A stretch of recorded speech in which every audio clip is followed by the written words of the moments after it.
Bonjour et bienvenue dans l'antre d'une autrice, d'une rêveuse et d'une lectrice.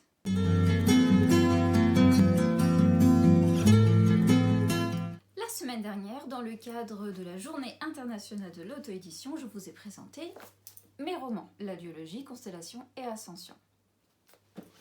Pour cette deuxième vidéo, j'ai l'intention de vous présenter les livres auto-édités d'autres auteurs et autrices que j'ai lus et vous donner mon avis sur eux. Cette présentation se fera par ordre alphabétique et j'espère qu'elle vous tentera, vous poussera à explorer de nouveaux horizons avec des romans auto-édités. L'avis de la population en général vis-à-vis de romans auto-édités est qu'ils n'ont pas été acceptés par des maisons d'édition, donc ils ne sont pas de grande qualité.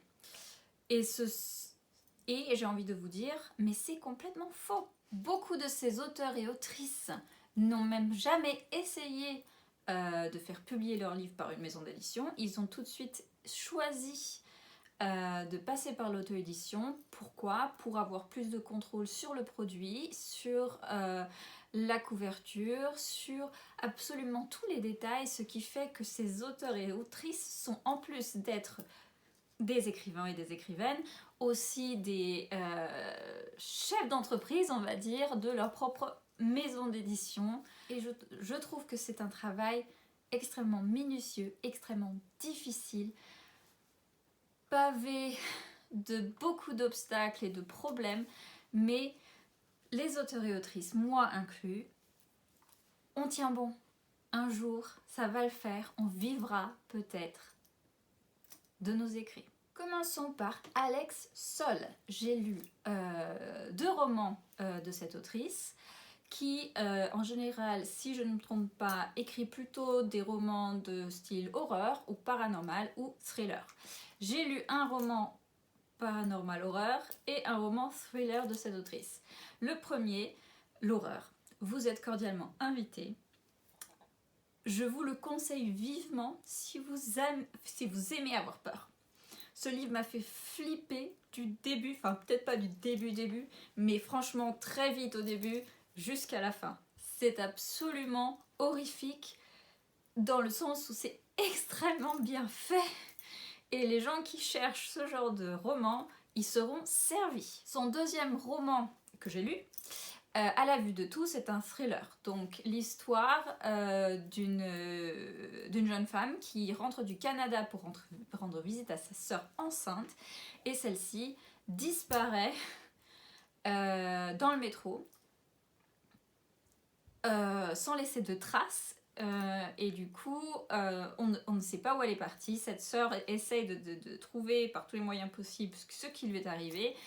Et il y a beaucoup de retournements, beaucoup de personnages, mais on s'y trouve assez facilement. Et surtout, c'est une intrigue très bien menée. Elle peut paraître lente au départ, mais elle est très très bien menée, avec une fin absolument pouf, si vous voyez ce que je veux dire. Passons à Astrid Serrin, une autrice que j'adore, que j'affectionne particulièrement, dont j'ai lu absolument tous les livres.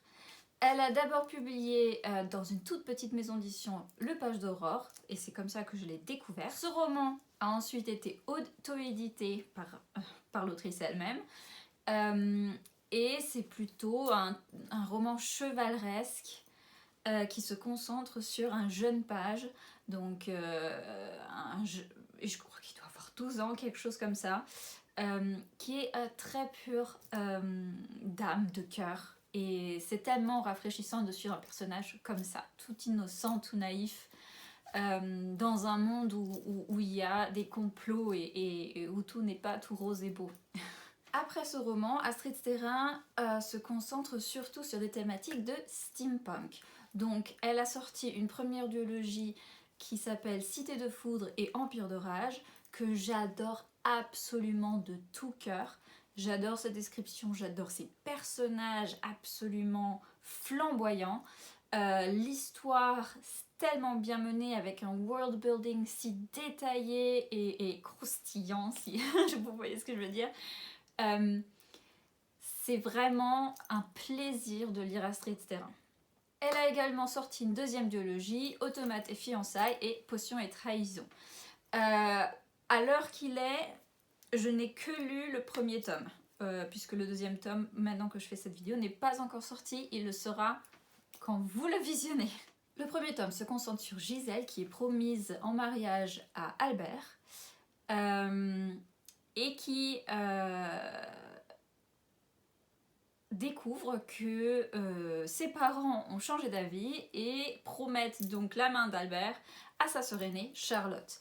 Gisèle, qui est absolument folle amoureuse de cet homme qu'elle n'a jamais rencontré, précisons-le, va tout faire pour empêcher ce mariage. En faisant cela, elle découvre certaines manigances et des complots et doit démanteler tout ça ou découvrir la vérité aux côtés d'un Albert qui n'est peut-être pas aussi, ou en tout cas au départ, aussi séduisant ou sympathique qu'elle se l'était imaginé.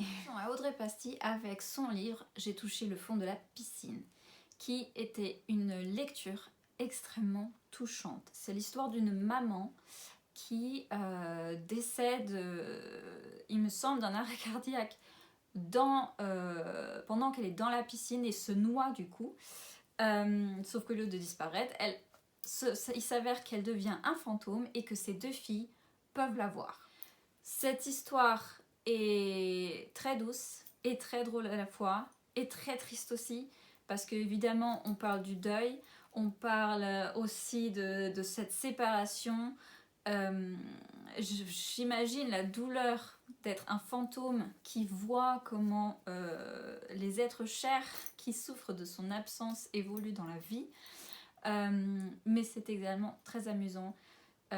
Et je conseille vivement cette lecture. J'ai lu La dernière héboriste de Calliope Verdet et je ne m'attendais pas à grand chose de cette histoire, mais j'ai été absolument époustouflée.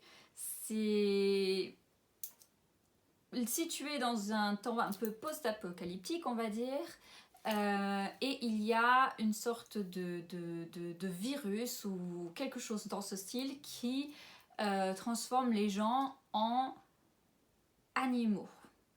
Ça fait un peu inspiration zombie, mais ces gens perdent leur humanité et deviennent,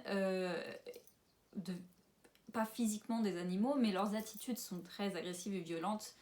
Voilà, comme si, parce qu'ils oublient qui ils sont.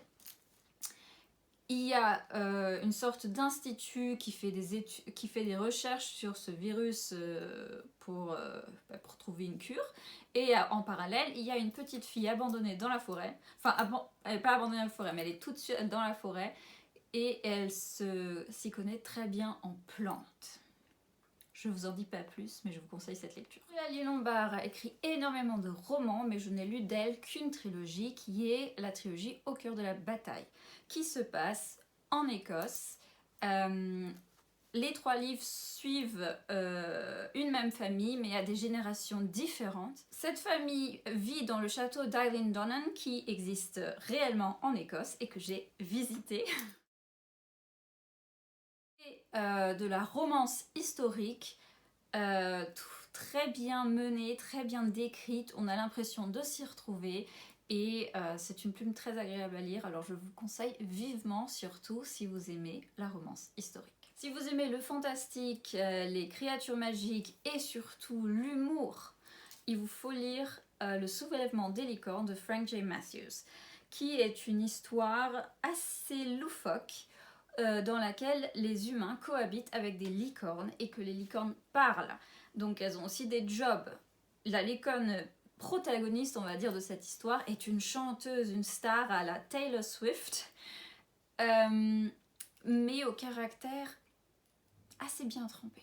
L'histoire suit une maman d'une jeune fille qui est fan de cette licorne, qui se voit confrontée à des situations plutôt inattendu. Gaël Bonacieux a également écrit beaucoup de romans, je n'en ai lu que 3 pour l'instant. Le premier est de la fantasy, Wyatt Lockbury, Le Sans Pouvoir, une histoire un peu à la Harry Potter contemporaine avec des familles de sorciers et un jeune garçon qui vient d'une de ces familles mais qui n'a pas de pouvoir. Les deux autres romans sont du feel good. La première est une romance qui s'appelle Aussi sage que toi. Je vais être honnête, je ne me souviens plus très bien à 100% de l'histoire, mais je sais que j'ai passé un très bon moment, absolument tranquille et doux, en lisant ce livre. Un roman feel good qui est absolument à lire dans les moments les plus ternes et tristes de la vie, justement pour donner un petit coup de pouce et de motivation, c'est « Et si ce n'était que le début ». Dans ce roman, 3 personnes se trouvent invitées ou choisies pour passer 1 mois ou 2, je ne sais plus combien de temps, mais dans un cottage en Irlande, à Dublin pour être précis. Chacune de ces 3 personnes veut fuir sa vie parce qu'il s'est passé quelque chose qui a chamboulé leur existence et essaye de guérir et d'aller de l'avant à travers ce voyage en Irlande. Si vous êtes déjà familier ou familière avec des auteurs auto-édités, je ne vous présente pas Lucille Chaponnet. Le premier roman que j'ai lu de Lucille Chaponnet n'est pas son premier, il s'agit des Plaines du Vent. Et c'est une histoire que j'ai absolument adorée, et absolument originale aussi, où par exemple dans ce monde-là, les personnes à la pigmentation plus foncée sont en fait les êtres supérieurs comparés aux blancs, tout simplement. Enfin, ils se considèrent eux-mêmes comme des êtres supérieurs, tout comme dans ce monde-ci, malheureusement, les personnes de ma couleur de peau considèrent qu'ils sont supérieurs aux autres. Je ne suis pas de cet avis, comme vous vous imaginez, mais j'ai trouvé que le rôle inversé de cette idée dans ce roman extrêmement bien exploité. C'est l'histoire d'une jeune fille qui devient une chasseuse, c'est-à-dire une personne qui doit chasser des AFA, qui sont des chevaux élémentaires, qui sont utiles au fonctionnement des villes dômes dans le monde de cette jeune femme. Le problème, c'est que être chasseuse requiert beaucoup de sacrifices et il y a également énormément de secrets qui se passent dans ces villes dômes que les grands dirigeants et autorités aimeraient bien cacher, et cette chasseuse devra décider si elle veut faire partie de ces secrets ou si elle souhaite les dévoiler au monde entier. Comme j'ai adoré Les Plaines du Vent, j'ai souhaité découvrir d'autres romans de cette autrice. J'ai donc lu la trilogie Les Griffes d'encre, qui c'est du genre de fantastique avec des personnages absolument touchants et drôles, dans un esprit d'enquête, puisqu'il s'agit on va dire, une CIA des magiques en France, avec des créatures magiques absolument surprenantes et touchantes. Et j'aime beaucoup le fil de l'histoire, l'intrigue et la façon que Lucille a de nous faire voyager. Je poursuis par La Cité des Sangs Purs, qui est un absolu coup de cœur des romans de Lucille Chaponnet. J'ai peur de vous le décrire parce que je crains de ne pas lui rendre justice. Mais il contient un personnage, Senya, qui est absolument magique. Elle est forte, elle est badass, elle est sensible, elle est touchante, elle peut être drôle et déterminée, c'est aussi un mot que j'utiliserai pour la décrire, très protectrice et elle est prête à tout pour aider sa meilleure amie qu'elle est censée garder et protéger. Et si ça vous intéresse, je vous invite vivement à lire le résumé parce que moi, comme je le dis, je vais pas lui rendre justice. Mais c'est tellement bien, c'est tellement bien. J'ai découvert Megara Nolan avec sa trilogie à succès, La Selkie.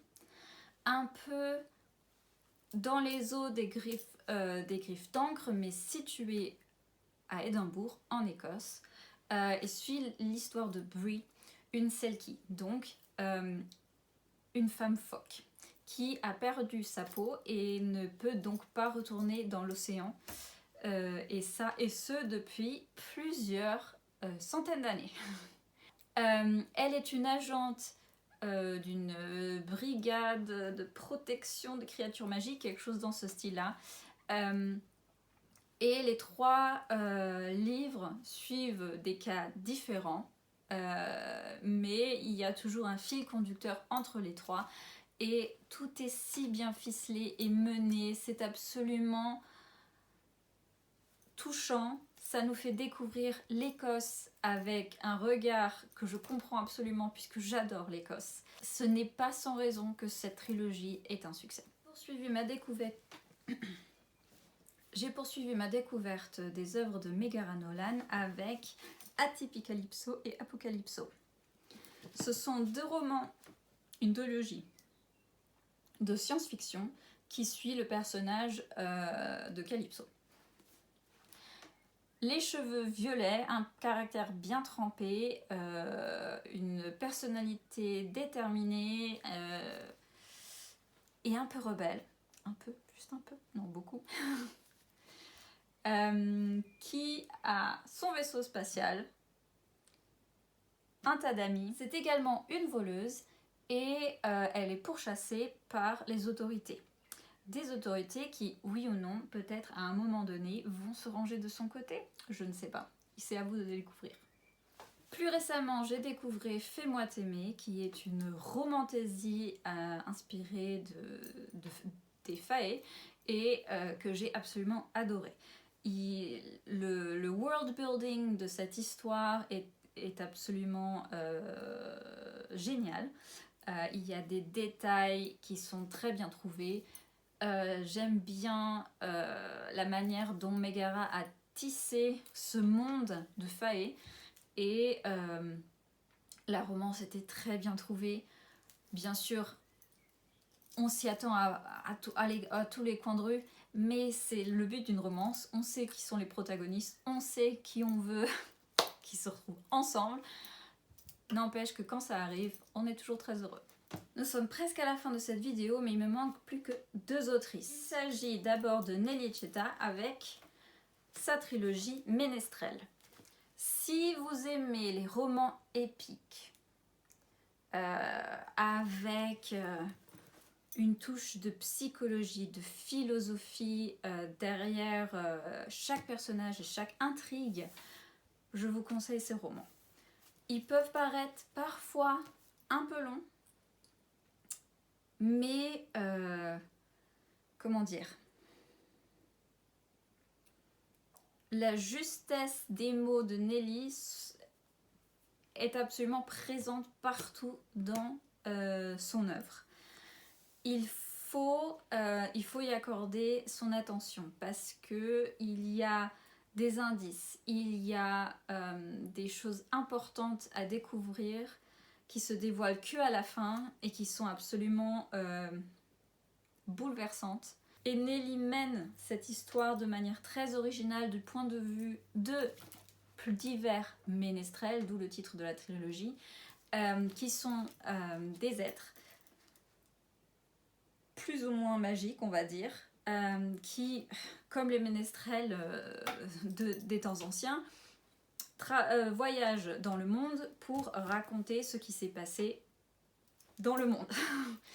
C'était un peu les journaux de l'époque, mais ambulants et en chair et en os. Je me suis trompée, il y a encore 2 autrices maintenant. La première se situe de l'autre côté de l'Atlantique, aux États-Unis. Il s'agit de Rachel L. Shade. J'ai découvert cette autrice avec sa trilogie Silent Kingdom, qui est c'est une fantaisie épique. Je ne sais pas si on appellerait ça une romantaisie parce qu'il y a quand même beaucoup de romance, mais elle est tellement bien mêlée au reste que j'aurais tendance à ne pas appeler ça forcément une romantaisie.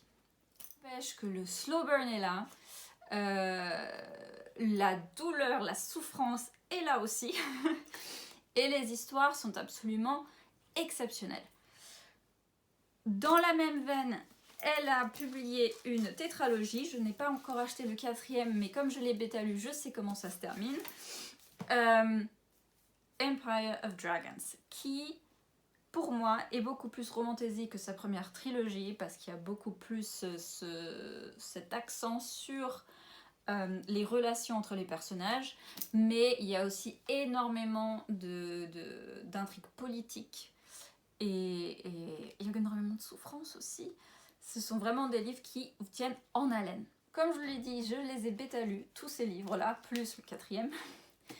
Et je suis absolument enchantée par la plume de Rachel L. Shade.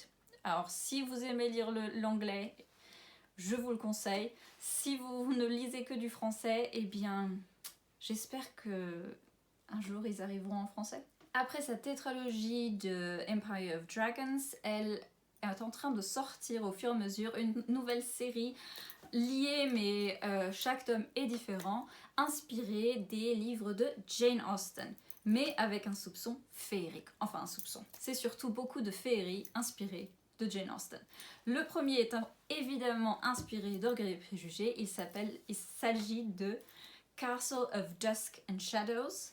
C'est une histoire où le personnage inspiré de Lizzie Bennet est une humaine et le personnage inspiré de Darcy est un fae. Est-ce que j'ai besoin de vous en dire plus?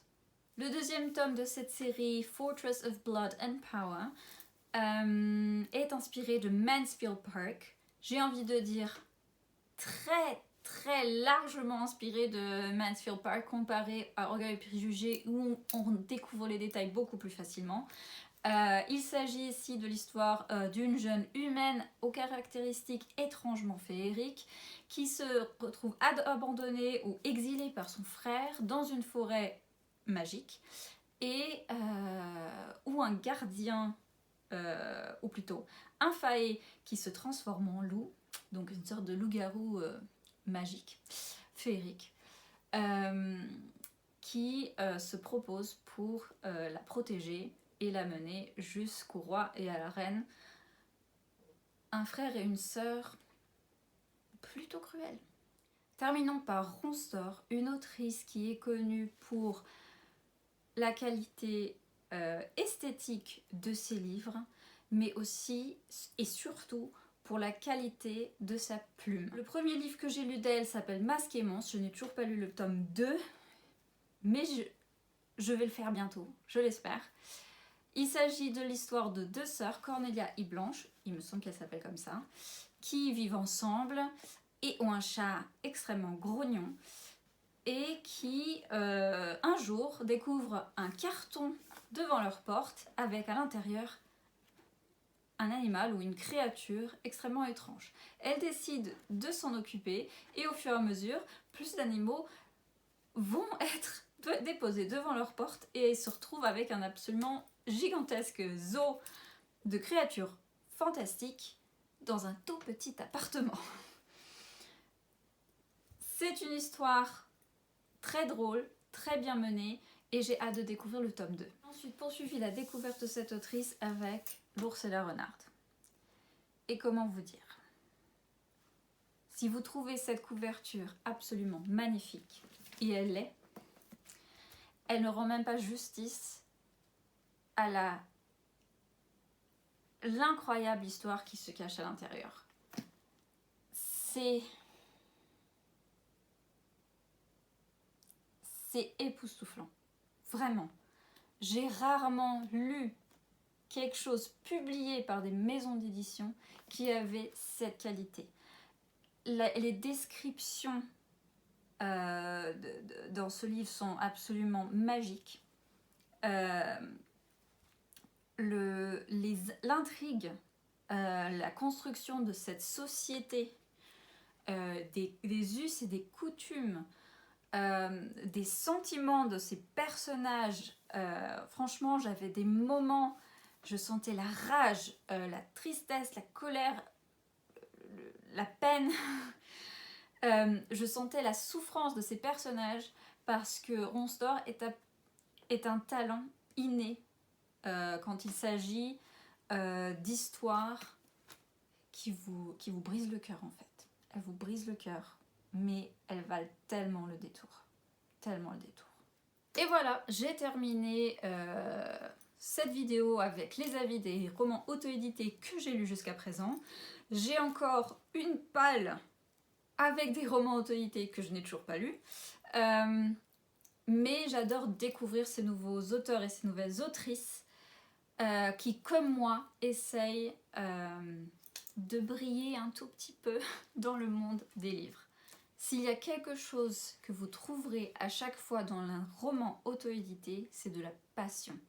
On sent l'amour de l'auteur pour son art, pour ses écrits, parce qu'ils le font pas forcément pour gagner des sous, puisque la plupart de ces auteurs et autrices ne vivent pas de leurs livres, comme moi, mais parce qu'ils ont absolument besoin d'écrire. Et je pense que ça, c'est une valeur sûre à chaque fois. J'espère que vous avez aimé cette vidéo. Si oui, vous savez très bien quoi faire.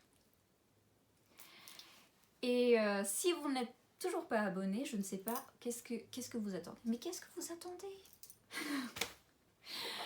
Allez, je vous souhaite de très bonnes lectures et à bientôt. Ciao!